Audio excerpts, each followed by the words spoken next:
Hello and welcome to Talk a Good Game. It's just finished. West Ham 2, Spurs 3, an action-packed game. We had everything, and we're going to go through it with you just now.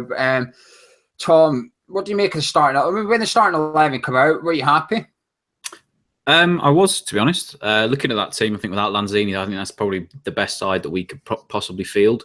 So yeah, I thought it had a lot of pace in it, and I thought it was probably something that could counteract Spurs. So yeah, no, of course, I think that's the first time this season I've looked at the lineup without Lanzini and gone, actually, this is a decent team that we've got. Sorry, I don't know if you can hear that plane going overhead. No, I thought it was a decent side when I saw the team sheet today. Yeah, I have to agree. When the starting 11 came out, I thought it was a right starting 11. A couple of big calls, but I think he's made the right ones. 15 minutes into the game, we saw our first real taste of ashes. Marko Arnautovic burst into the Spurs box and got brought down. Penalty for you or not, Tom? I mean, initially it looked like a world-class tackle, but on the replay, he's got a hold of his shirt. So is that a pen for you or not? Not on that occasion. I think it was a very good challenge. I know he does have hold of his shirt, but I think it is difficult for the referee to see, especially going away towards the byline as he was. So no, I think it was a decent challenge for me. It was sort of half a dozen, one or the other, So no, decent challenge from Aurier.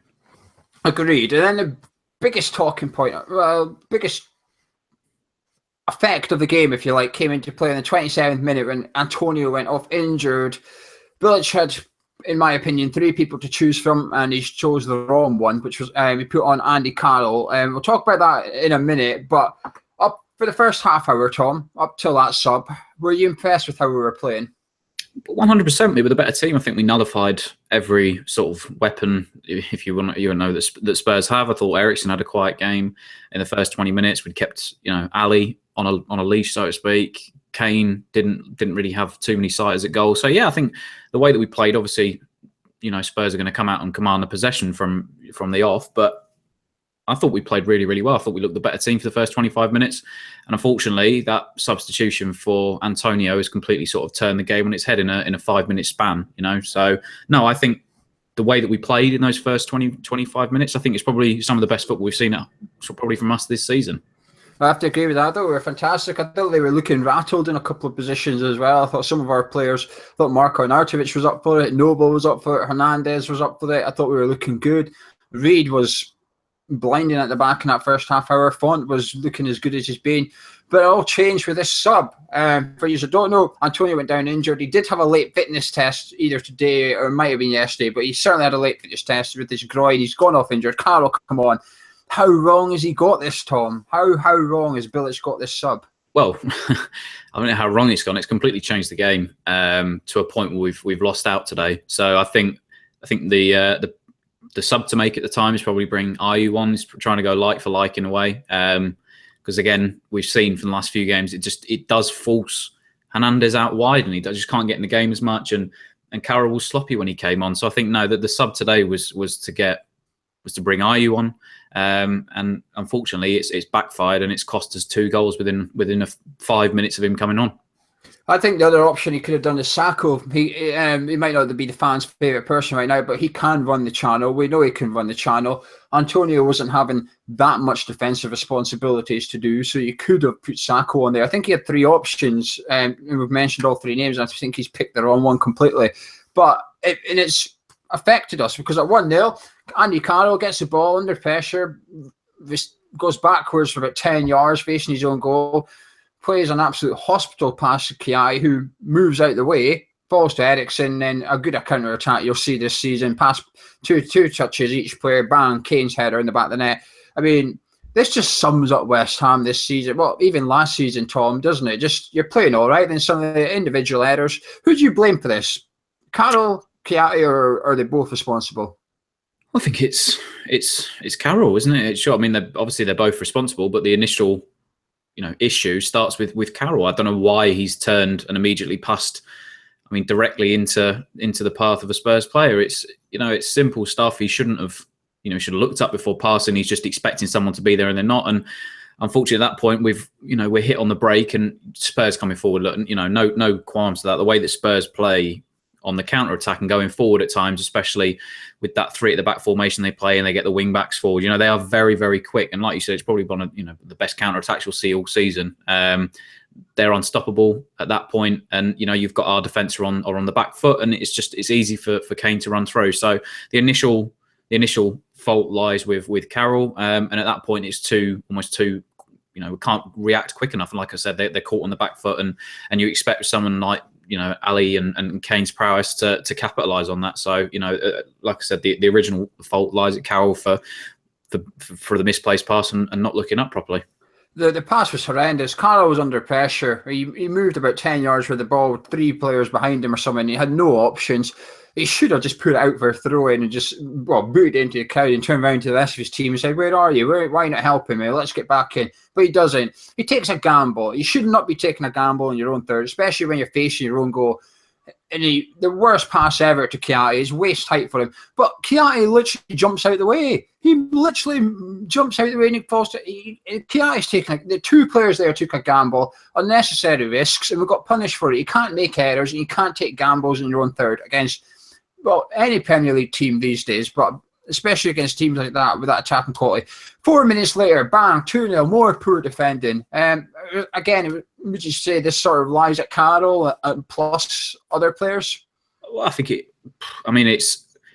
a difficult one, this one, because Hart's gone to kick it forward, and it's Carroll's caught in 2 minds of whether to come forward, and he end up half-heartedly going for it, at which point Fonte's caught out of position, and we already highlighted the fact that Spurs are so quick on the counter-attack, and at that point we're left open. People they haven't reacted quick enough, and we've just been left open, and Ali's played through. It's a lovely ball. Ball's come back out, and it's fall to the one man on the pitch you don't want it to fall to. He's not going to miss shots like that any day of the week. So again, it's half a dozen. I wouldn't necessarily lay the blame for Carroll here, but he's not gone to win the ball. At which point we've been caught out, and people are too far forward at that point, and the Spurs have just reacted quicker. Like I said, they're so quick on the counter attack. It's difficult to stop them when they're like that. But unfortunately for us, you could probably say 2 mistakes that were both avoidable, and has ultimately cost us the game today. Yeah, it was almost like we were playing with confidence. The 1-0 just gave everyone a kick in the nuts a little bit. We were still suffering from that kick come the second goal, because that defence was all over the place. They were all at sea. No one knew who they were marking. They were all just running in different areas completely. One long kick from Hart. Then their centre-back picks it up and comes running through our team. A couple of quick passes, 2-0. But nothing much happened until 2-0. We went in at half-time 2-0. But one player I want to talk about now is Arnautovic. I thought he was fantastic in the first half. If only he could cross it. The amount of times I thought he beat his man, I thought, low ball, and he held on to it, and they were not coming to anything. If only he could just get that low daisy cutter into the ball. The amount of times Hernandez was running in there screaming for it. But were you impressed with him today? Yeah, I thought he was brilliant. I thought, like, I can only echo sentiments you said, which is I thought he was fantastic today. He just needs to take out that selfish part of the game, and unfortunately that's had something that is stuck with him for his entire career. Austria, Stoke, I think everybody's highlighted it. I said in his entire playing career, he's always been too selfish, and you can see how much that Hernandez was screaming for the ball, because, like you said, it was 2 or 3 times in a row. He'd beaten his man, he'd beaten Aurier down the left-hand side, and all you're thinking is at that point, just cross it, just sit one up at the back post for Carroll, or drive it low and hard and try and get Hernandez to capitalise on in the 6-yard box. So I've seen a couple of people on Twitter after the game saying that he's a waste of 25 million already, but I mean, he hasn't really played that many games for us this season. He was out for the first few games, and I wouldn't say he's a waste of £25 million. I think the talent is clearly there, but it's got to be up to the manager to try and strike that, selfish play out of his game, because I think he is the perfect replacement for us in terms of Payet, not Snodgrass. But like I said, he has that talent, but just get rid of that selfish side, and we've got a decent player on our hands. It's a frustration we couldn't see that the 3 we started with, Antonio Hernandez and Arnautovic. It's a frustration we didn't see that for longer, because I thought 2 wide players, strong, fast, both capable of scoring and creating, and then the goal poacher in the middle of them. I thought this is a perfect 3-prong attack we've got here. It was just really, really frustrating. We couldn't see them for more than 27 minutes. Went in 2-0 at half-time, come out, no changes by West Ham. 60 minutes gone. I mean, would you agree with me here? Spurs were sort of pushing for that 3rd goal, and they got it. Harry Kane free kick, hit the post. come out. Then it was sort of found its way to Eriksen on the edge, 18-yarder, tapped it. It was basically a tap in from the edge of the box, really, 3-0. It was too easy, though. We were all just standing still again, Tom. Yeah, I mean, it's the complaint we've had, hasn't it, for the last couple of years? It's always been too easy. Like I said, the shot from Kane, I think, sort of stunned Hart down to his left. It hit the post, and again, we've just not reacted quick enough. We've sat back in our box. We've not tried to clear our lines, and like you said, it's almost just been a tap in from the edge of the box from Eriksen. And any good finisher is going to do that. And like I said, we've just not reacted quick enough. And Spurs were coasting at that point. I don't think they were looking for the third, but it's just. I could say it's another goal that could have easily been avoided if people had reacted quicker. So we've played into Spurs' hands, really. We've created our own downfall here for the third, and yeah, it's frustrating to watch because these are some of the things that we expected to be ironed out this season, and clearly there are still issues there somewhere in the team. I don't know, with defence or whatever, but there are issues still there, and it's just frustrating to watch, mate. 5 minutes later, though, a glimmer of hope. Hernandez got on the corner, come in, Font flick on. Hernandez at the back post, got his head on it. 3-1.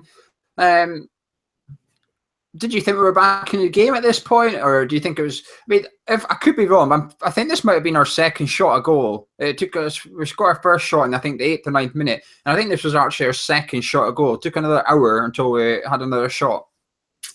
Yeah, I mean. Decent finish. We expect that from Hernandez, mopping up from corners, on the rebound. While we've got him, he's a poacher. I wasn't too confident at that point. I think only after Aurier got sent off, I thought, okay, actually, there's a chance that we've got at least with 20 minutes left to actually make a go of the game.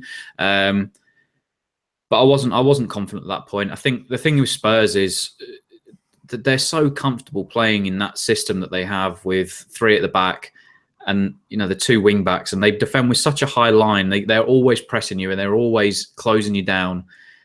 And as soon as they switch back from attack to defence, the 2 wing backs come back and they straight into defence, and it just becomes a back 5. And they're such a hard team to break, especially when everybody's pulling, everybody's closing down, and they do have that high line. So like I said, at that point, I wasn't confident because they defended so well all game long. And it was only just by chance, like you said, second shot of the game, that we'd actually managed to score from it. So I think at that point, there was a glimmer of hope. There wasn't much, but it's just so hard to break down that Spurs team, especially like I said, when they're all pressing and they're working as one and they're defending with that high line.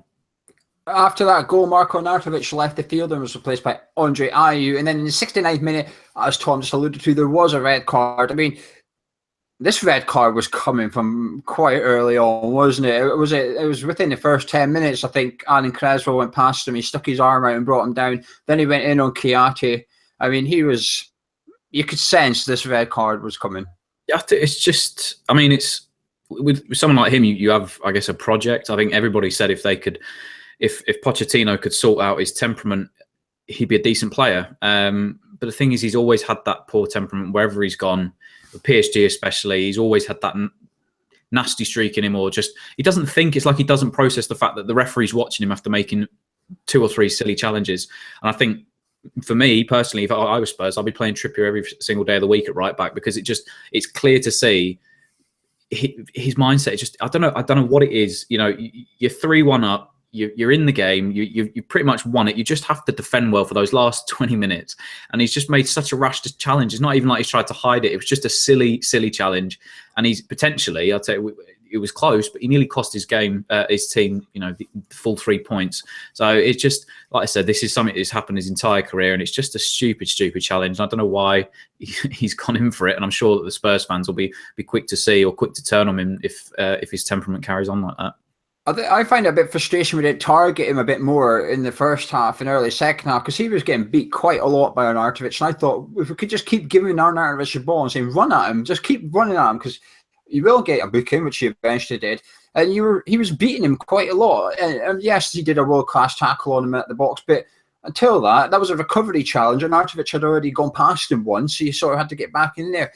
But it was almost game-changing moments, that one. Followed 4 minutes later, Masuaku come on for Font, went old school, 4-4-2. Masuaku ahead of Creswell, Ayew right mid, Hernandez up front with Andy Carroll. Is this what we should have seen maybe at half-time? I mean, maybe, yeah. I think it was actually quite nice to see Cresswell and Masuaku playing on the same side. I think Masuaku as a winger could be something we could look to exploit this season. I think his delivery, but both delivery from Cresswell and Masuaku down that left-hand side is absolutely fantastic. He can cut inside and shoot. We saw that against Bolton with the fantastic goal he scored. Might have been the way to go because I think, like I said, he just adds that extra dimension down that left-hand side. And it could have been something that Slav had done sooner. Maybe he'll look in the next few games to change it and look to bring him on sooner, maybe in that more advanced role. So, and to be honest with you, it was an absolute peach of a ball to come in. And an absolute bullet header from Kouyate. So, like I said, the two players we've got, it's so hard because people want to compare them and say one should start ahead of the other, etc. But to be honest, mate, they can both play on the same pitch. They've shown that this afternoon, and the ability that they have, especially like I said, with crossing and getting forward, and they gel very well together. And I didn't realise that until I saw them play today. And they work in tandem very well together, and could be something that we look to exploit in the forthcoming games. But fantastic ball from Masuaku, and at that point you're thinking, yep, 5 minutes to go. This is balls to the wall here for Spurs, and we're back in it. I think it makes Cresswell play better as well, because often in the first half I thought he was getting crowded out. Cresswell, not panicking, but he was struggling under pressure. When Masuaku come on, he sort of push Spurs right back as well, that extra second, that extra touch on the ball. But I suppose the problem is, where do you then put Arnautovic? Because that's Arnautovic's sort of position, who we've just alluded to played quite well. But as Tom said, 3-2, Kouyate bullet header, fantastic cross by Masuaku. It finished 3-2, a bit of a fight at the end of the pitch, a bit of handbags at the end of the game. But it's a shame we didn't see that fight for the middle. The first half hour I thought we played well. Towards the last 15 minutes, I thought we showed a little bit of fight, a little bit of pride, but in the middle of it, we just disappeared in down tools. Yeah, it was frustrating to say the least, because I think there's all that talk on social media last week. Who should be starting in the middle? I think Slav made the right call starting Noble today. I think Nick and Tom had it absolutely spot on in the preview that he was the perfect man to play today, and I thought he was fantastic today. I thought there's a couple of times, he was muscled off maybe here and there, but he's the kind of spirit and the kind of fight that you want, and especially we saw that, like you said, the opening 20 minutes and the final 20 minutes, we were the better team by far. But unfortunately, down to stupid mistakes once again and costly errors, we've capitulated, and we've basically cost ourselves the game. We've shot ourselves in the foot today, and it's just a shame that we don't see that same fight and intensity for the full 90 minutes. But obviously, I know you're not going to get that every week, especially when you're playing against a top side like Spurs. But I think the signs were there that people, especially the last 20 minutes, that they did want to fight back. They did want to come back into the game. But like I said, it is a shame that we didn't see that for the middle part. And like I said, we've shot ourselves in the foot today, and it's cost us dearly. Is it enough though, Tom? I mean, I think 3-2 looks better than it was. I think if it went 4-0 at one point in that game, I don't think we could have had too much complaints, to be honest. I thought we were really poor in the middle of that game. We were really, really poor. It was just, we weren't playing for each other and stuff. I mean, is this papering over the cracks? I mean, 3-2 was sort of respectable on paper. But do you think it was a fair result of the game, or? No, not really. I don't mean saying like a downer here on the whole thing, but I think 100% it is papered over the cracks massively, because there was one point after they'd got the third, Kane hit the other post, and it was like at that point you're thinking, Jesus, this is going to get ugly in a second. So I think the 3-2 has completely flattered us towards the end. I think we've got out of jail and it's made it look a lot better. Obviously, Aurier sending off is going to help that, but to be honest with you, there was a point where I even messaged my dad and I'm thinking, this is going to be 3 or more at one point. They were just looking that dominant in the second half, the first 20 minutes Spurs. So I think the result was papered over the cracks, and we can't be too happy with the performance, because like I said, again, it's those same stupid mistakes, and it could have been easily 3-4, 5-0 towards the end. So obviously it's nice to get us back, and it's made it competitive, and it's made it, interesting in the last few minutes. Obviously, if that third goal had gone in, it would have been fantastic, but on the day, it's not a great result. We'll speak about the manager in a minute. Just quickly, I'll give him my say in a second, but just quickly, was there any pens for you for West Ham? I mean, I've missed them out on purpose. I don't know which one we've discussed, but there was also a handball in the first half, and then at the end, Carroll got like a nudge on the back when it looked like he was ready to be honest, I was I was almost ready to celebrate there. I thought Carlo was ready to smash that header into the back of the net there. I mean, it was the arm went up, but is it enough for a pen? Is it any different to what Zabaleta did at Southampton? I don't know, really. To be honest, I don't mean to be annoying here. I didn't actually see that one. Is this the one for Sanchez when it came into the box? Yeah. Yeah, it was. Okay. Not really. I mean, it wasn't much of a difference. But I do think he has looked to move his hand down. Obviously, different refs are going to see it in different ways. I think the ref at Southampton was shocking anyway, so I can't really compare the two. But it has looked like he's tried to move his hand out the way of the ball. So again, it's 50-50. It depends how the refs see it. I think Carroll's probably was more of a penalty than the other. And I also think Reed, I know the two sort of Zabaleta and Reed have converged on each other and on Ali in the box, but I think Reed's lucky. I don't think it was a stonewall pen. I think he's lucky because he's not made an attempt to play the ball. And if Zabaleta wasn't there to cover him, I think maybe it would have been a bit more obvious as to what had happened. So I think Reed was a little lucky in the second half for his one, but I think Carroll's were probably a bit more of a penalty than the one that struck Davison's arm. Yeah, I think there was 2 or 3 decent shouts for pens, but I don't know if they're enough to give penalties. But it's just luck. It just comes down to inconsistency as well. Zabaleta did it at Southampton, a lot of nudging back pen. Then Carroll at the back post nudge, no pen. There's a lack of consistency here, a lack of. They say over the course of the season, well, not always. It doesn't always happen. And it doesn't happen the way you want it to because we lost a point at Southampton. And today, arguably, we could have gained a point if we got that pen. But frustrating. But you guys at home, let us know what you thought. I mean, I think you have to watch the replays on TV. Me and Tom got the benefit. But let's talk about the manager. Before we do that, I suppose, I just want to say, I just think I'm finding this very difficult to call now. At 3-0 down, I thought this is horrendous. I thought this is awful football. There's no commitment. There's no passion. I could only, if we stopped the game at 3-0 and you said to me, give me an example of passion in that game, I could have pulled out Mark Noble's tackle and that would have been it, probably. I thought Hernandez was running around as well, but Reed throwing himself at stuff. But apart from that, there was little to go on. But then all of a sudden, we just flick a switch and everybody suddenly got their chests puffed out and they're ready to have a fight and scrap. And that's what you want to see. But where is that for 90 minutes? You can't just turn up for the last 10, 15 minutes of a game, expect to get stuff handed to you on a plate like we're doing to other teams. It's not enough. It's frustrating because this is the biggest game of the season for West Ham fans, probably. And we disappeared for a large part. But let's talk about the manager then. I mean, is he under pressure now? Should you get sacked? Does he get another game? This is my problem. When we beat Huddersfield, I said to Gonzo and that, I said, how long has he got now then? Has he got another 3 games? He's got another 2 games? Is it get hiding against Spurs? You go, but if you lose, like we've done tonight with a 1-goal deficit, it's fine. You've got another 1 game. How long? I don't get a sense of timing for Bilic here. So what's your opinion on Slav now? We've just got beat by 3-2. Arguably, not on paper. Match of the day, the neutrals won't think it, but us West Ham fans, we're sitting here saying we played pretty crap today again.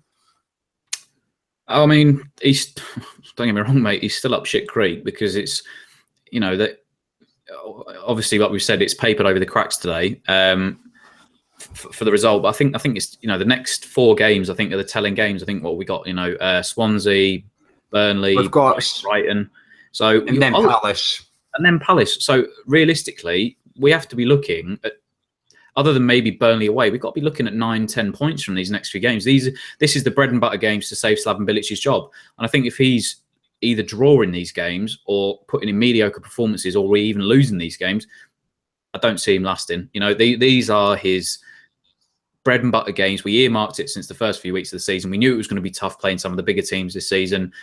But especially the manner in which the game today, because you can't look at that and say it was a good performance today. Like I said, it was the result has done a lot of justice on the neutrals' eyes or whoever's going to see it later on.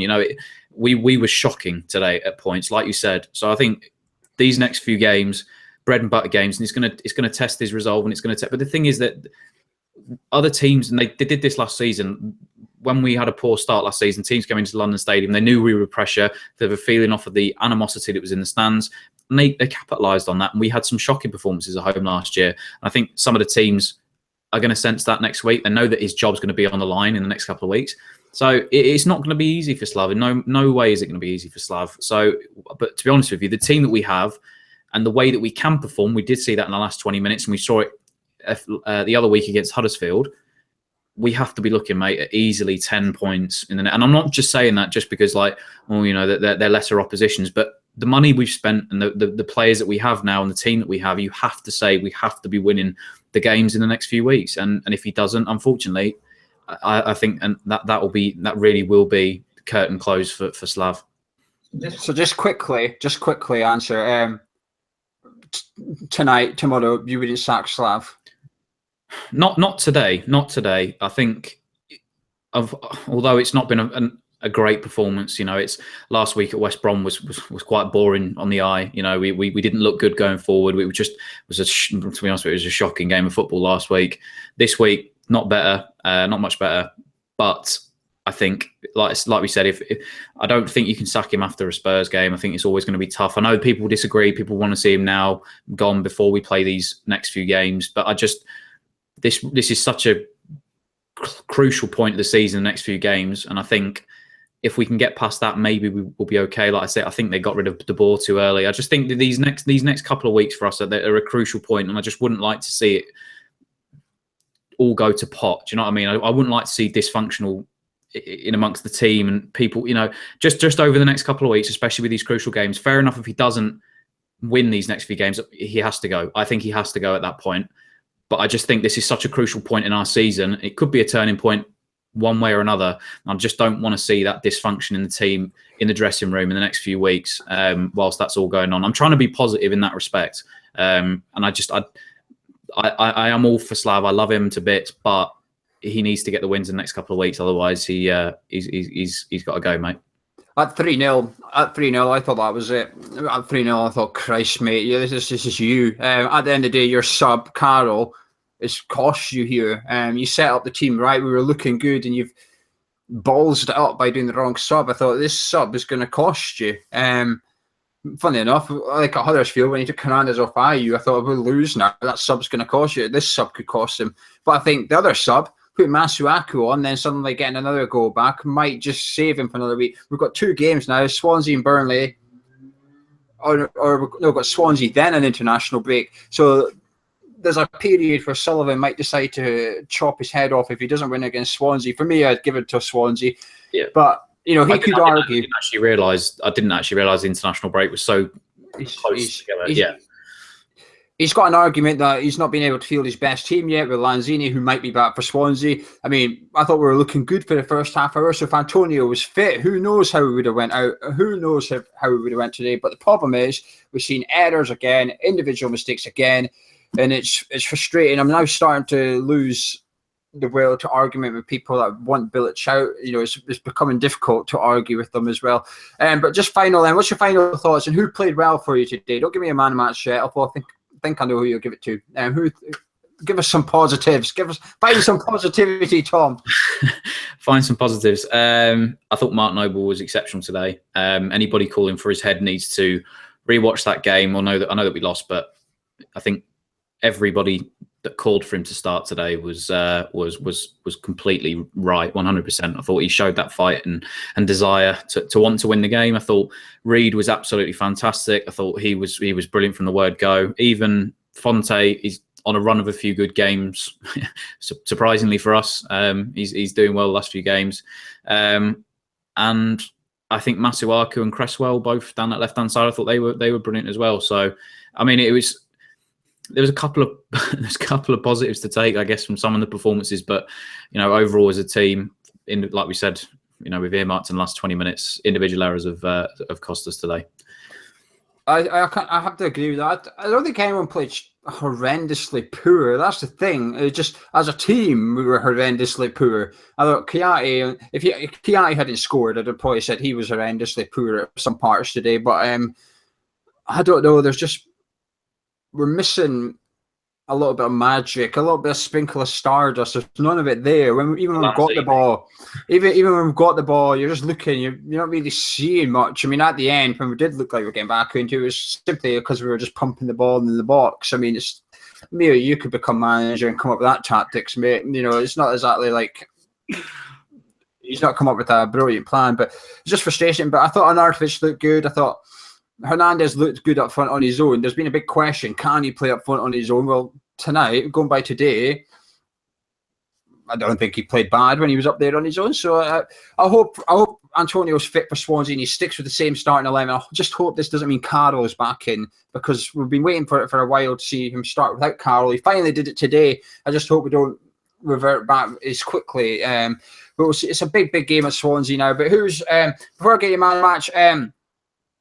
We've got a charity bet for next week for Swansea. We've got to put it together. So tweet us what you think might happen in the Swansea game at @Hammers_chat. It could be a goal scorer if we're going to win, corners, cards, whatever. Give us your thoughts, and we're going to put a bet together, and bet we're going to stick 50 quid on that. And if it wins, the money goes to charity. Also, the boats for Swansea are now on sale. I'll put the link in the description below if you'd like to join us next Saturday for a few beers and a barbecue before the game. But Tom, who was your man of match today for West Ham? For West Ham, it's a toss-up. I think between if Arnautovic hadn't been so bloody selfish, I'd have been looking towards him. But it's a toss-up between Reed and Noble for me today. I want to say Noble just because of the slack he's got in midweek. But I just think Reed was exceptional today for me. I think he's been superb for us at times this season. Like I said, the last few games of last year and towards the start of the last couple of weeks, he's been the Reed of old. But I also think, like I said, Noble definitely hasn't lost his legs, and anybody that thought that needs to go back and watch the game today. But I thought Reed was phenomenal, and it was just unfortunate because it could have been a completely different result. And like I said, we've earmarked. I'll say it again, but we've lost out because we've shot ourselves in the foot. So, but to be honest with you, Spurs, they did look very good today. I'm a bit like Nick. My qualms is not with Spurs. I don't hate Spurs as probably as much as I do Millwall or some other teams. But I think Michael Oliver has been he was a good substitution for Aurier when he got sent off, wasn't he? But no, full credit to Spurs. I thought they played really well at times today, and you can't argue with some of the world-class players that they've got. I think Winston Reid was fantastic as well. People say Mark Noble is for this fixture. I actually think Winston Reid is for this fixture as well. He's a different player when he plays against Tottenham. He's like an animal at the back there. One player we've not mentioned, I just want to give a credible honour to, is Zabaleta. I think he's just been class every game. He just does difficult things but makes it look simple, whether that's running back and shielding the ball or whatever. He just makes it look easy and effortless, but to be honest, none of our other defenders can do it. Yeah, I think that's the one really I don't understand. Someone said the other week that I said he was going to be a fan favourite at the club, and this person had said that, oh, well, he's defended bad, he's done this, he's done, I can't. He just gives 110% every single week. He chases down everything. He runs back for everything. He shields the ball well. He's crossing his link-up play sometimes down that right-hand side. He's everywhere. I think he's another one. You expect his legs to have gone this season. Not at all. He's been phenomenal for us, and he is a crowd favourite, 100%. You can already tell, you can already hear when he puts the pressure on the keeper or the defence, the fans are behind him, and they appreciate that. And I think he's been absolutely phenomenal. I think it's a shrewd bit of business actually getting him in, because I don't think a few teams would stayed away from him because they'd have thought that was it. He was done since he left City. I can only echo that, mate, because I thought he was absolutely exceptional as well. Just the sheer effort that the man puts in every single week. I thought he was fantastic, but my man of match, you're probably going to guess, he's over my shoulder, is our skipper. Not just because of his performance, but because of pressure on him. He had a lot of pressure on him today. A lot of people were watching him going, come on then. A lot of people were probably waiting for him to play poor so they could go, told you, I knew he'd be poor, his legs have gone, he's this, he's that, he's this, he's that. It's right to manage him, to rotate him and put him in and out of the team when you need him. But games like this, you need him. And it just goes to show, if you rest him for a game or so and then put him back in, his legs haven't gone. Perhaps playing 42 games a season, 90 minutes is too much for him now. But as a squad player, it shows when he turns up, he's still going. He's still the best passer at the club. I keep saying it, I'll say it again. Best passer at that club. And there's a couple of passes today he did going forward were brilliant. But Martin Noble for me, Tom said Winston Reid. Let us know what you think at home. Also, what you thought about the game. Obviously, you're disappointed, but were we really poor in 3-2, sort of papers over the cracks a little bit, or do you think me and Tom were maybe a little bit harsh and we were a little bit better than that? I mean, there's no question in the fight in parts of the game, but largely, we're still looking for it. Let us know what your thoughts are. Anyway, subscribe if you're new, drop a like on the video if you enjoyed it. Come on to our forum at hammerschat.com. get a ticket for the boats for next week. Me and Tom will be there, and we'll see you there as well, hopefully. But thank you very much for watching, and we'll catch you later.